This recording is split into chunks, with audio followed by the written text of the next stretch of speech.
ថ្ងៃទី17ព្រះរាជបូជនីយកិច្ចដើម្បីឯករាជ្យរបស់ខ្មែរព្រះបាទនរោត្តមសីហនុ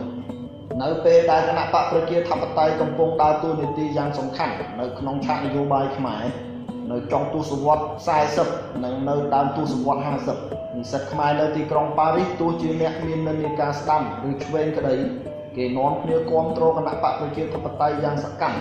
មុនពេលដែលលោកស៊ិន ង៉ុកថាញ់ត្រឡប់មកស្រុកខ្មែរវិញ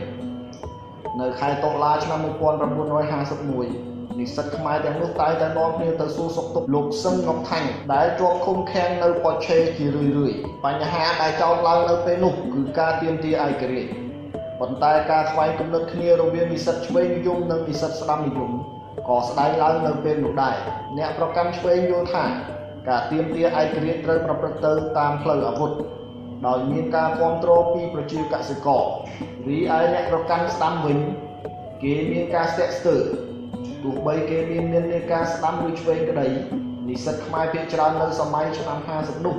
ពុំមែនជាអ្នកគាំទ្ររបបរាជានិយមឡើយគេគាំទ្រគណៈបកប្រជាធិបតេយ្យសឹងតែទាំងអស់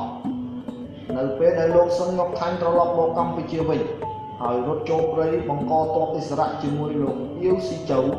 និស្សិតទាំងនោះក៏គាំទ្រលោកស៊ិន ង៉ុកថាញ់ទៀតនៅពេលដែលព្រះមហាក្សត្រខ្មែរព្រះបាទនរោត្តមសីហនុប្រកាសទាមទារឯករាជ្យបរិបូរណ៍នៅខែមិថុនាឆ្នាំ1952ពួកគេក៏ចង់បែរមកគាំទ្រសកម្មភាពរបស់ព្រះអង្គវិញដែរព្រោះនៅថ្ងៃទី15ខែមិថុនាឆ្នាំ1952នោះព្រះបាទនរោត្តមសីហនុបានធ្វើសារមួយសន្យាចំពោះប្រជាជាតិខ្មែរថា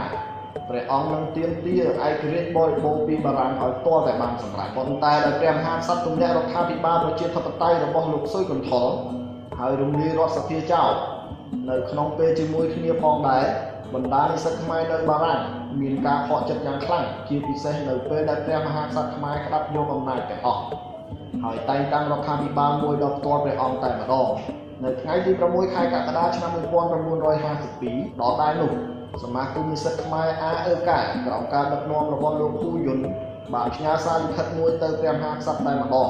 ដើម្បីថ្កោលទោសព្រះអង្គអំពីអ្វីដែលទិន្នានុបវត្តបារាំងនៅពេលនោះហៅថារដ្ឋប្រហារស្របច្បាប់របស់ព្រះមហាក្សត្រ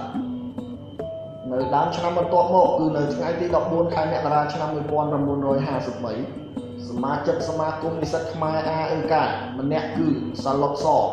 ដែលក្រោយមកមានឈ្មោះថាប៉ុល ពតបានត្រឡប់មកស្រុកខ្មែរវិញហើយ25ថ្ងៃបន្ទាប់មកគឺនៅថ្ងៃទី9ខែកុម្ភៈឆ្នាំ1953ព្រះមហាក្សត្រទ្រង់យាងទៅប្រទេសបារាំងជាមួយលោកប៉ែននុតដើម្បីសុំធ្វើការចរចាទាមទារឯករាជ្យដែលជាឆាកដំបូងបង្អស់នៃព្រះរាជបូជនីយកិច្ចដើម្បីឯករាជ្យរបស់ព្រះអង្គប៉ុន្តែគឺនៅថ្ងៃទី9ខែកុម្ភៈឆ្នាំ1953នេះហើយដែលសមាគមនិស្សិតខ្មែរAEKត្រូវរដ្ឋាភិបាលបារាំងប្រកាសឲ្យបិទតាមសេចក្តីស្នើរបស់ព្រះមហាក្សត្រខ្មែរ6ខែក្រោយមកនៅប្រទេសកម្ពុជាសាឡុតសនិងយុនសឿនបានធ្វើដំណើរទៅកន្លែងបញ្ជាការទ័ពគណៈសេខ្មែរឥស្សរៈនៅកំពង់ចាមដើម្បីរៀបចំសង្គ្រាមទ័ពព្រៃរដ្ឋាភិបាលដែលព្រះមហាក្សត្រខ្មែរបានតែងតាំងនៅថ្ងៃទី16ខែមិថុនាឆ្នាំ1952ហើយដែលមានព្រះអង្គជាប្រមុខមានសមាជិកភាពដូចតទៅព្រះអង្គម្ចាស់នរោត្តម សុកដេករដ្ឋមន្ត្រីការបរទេសព្រះអង្គម្ចាស់ក្សត្រីនរោត្តម ប៉េងប៉ោះយុគកុនធរអប់រំជាតិកីឡានិងយុវជនលោកតុងអ៊ុនម៉ងមហាផ្ទៃនិងធម្មការលោកដឺឡូប៉េសយុត្តិធម៌លោកដាញ់សួនហេរ៉ាញ់វត្ថុលោកស៊ិនវ៉ាសេដ្ឋកិច្ចជាតិលោកនូហាចរដ្ឋលេខាធិការខាងសាធារណការនិងគមនាគមន៍អ្នកអង្គម្ចាស់ស៊ីសុវត្ថិសេរីមតៈការពារប្រទេសលោកពុំសំសុខាភិបាលនិងសង្គមគិច្ចរដ្ឋាភិបាលនេះបានត្រូវបញ្ចប់បេសកកម្មនៅថ្ងៃទី23ខែមករាឆ្នាំ1953មុននឹងយាងទៅប្រទេសបារាំងព្រះមហាក្សត្របានរៀបចំរដ្ឋាភិបាលមួយទៀតដែលមានព្រះអង្គជាប្រមុខដដែលរដ្ឋាភិបាលនោះមានសមាជិកភាពដូចតទៅលោកប៉ែននុតរដ្ឋមន្ត្រីទី1រាជប្រតិភូទទួលបន្ទុកកិច្ចការរដ្ឋាភិបាលនិងជារដ្ឋមន្ត្រីកីឡានិងយុវជនលោកអូឈឿនរដ្ឋមន្ត្រីទី1ត្រៀមនឹងជារដ្ឋមន្ត្រីការបរទេសនិងធម្មការអង្គម្ចាស់ក្សត្រីនរោត្តម ប៉េងប៉ោះយុគកុនធរទេសរដ្ឋមន្ត្រីសិក្សាធិការនិងវិចិត្រសិល្បៈ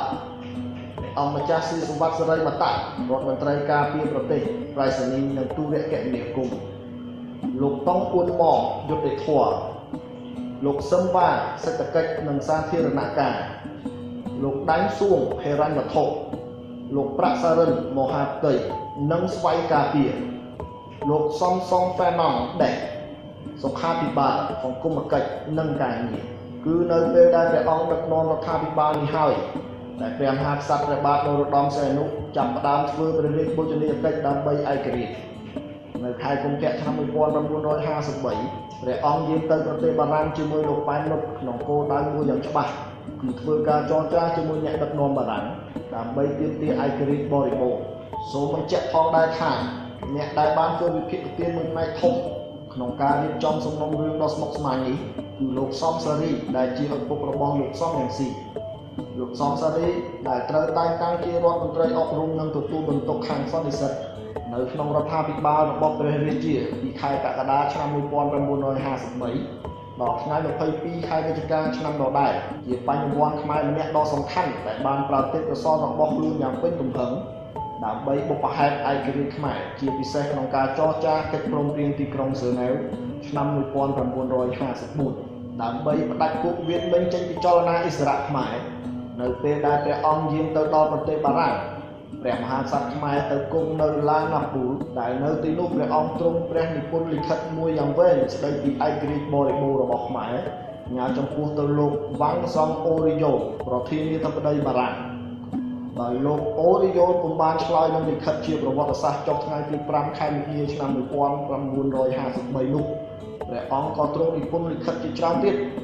នៅទីបំផុតលោកវ៉ាងសង់អូរីយ៉ូបានឆ្លើយតបមកវិញតាមរយៈលិខិតមួយចុះថ្ងៃទី19ខែមិនិនាឆ្នាំ1953លោកប្រធានាធិបតីបារាំងបានយាងព្រះរាជាទៅសោយភោជនីយអាហារពេលថ្ងៃត្រង់នៅវិមានអេលីសេនៅថ្ងៃពុធទី25ខែមិនិនាឆ្នាំ1953ព្រះមហាក្សត្រខ្មែរបានជួបលោកប្រធានាធិបតីបារាំងវ៉ាងសង់អូរីយ៉ូដោយការកំណត់ប៉ុន្តែព្រះរាជាពុំបានទទួលលទ្ធផលអ្វីជាវិជ្ជមានទាំងអស់ពីបារាំង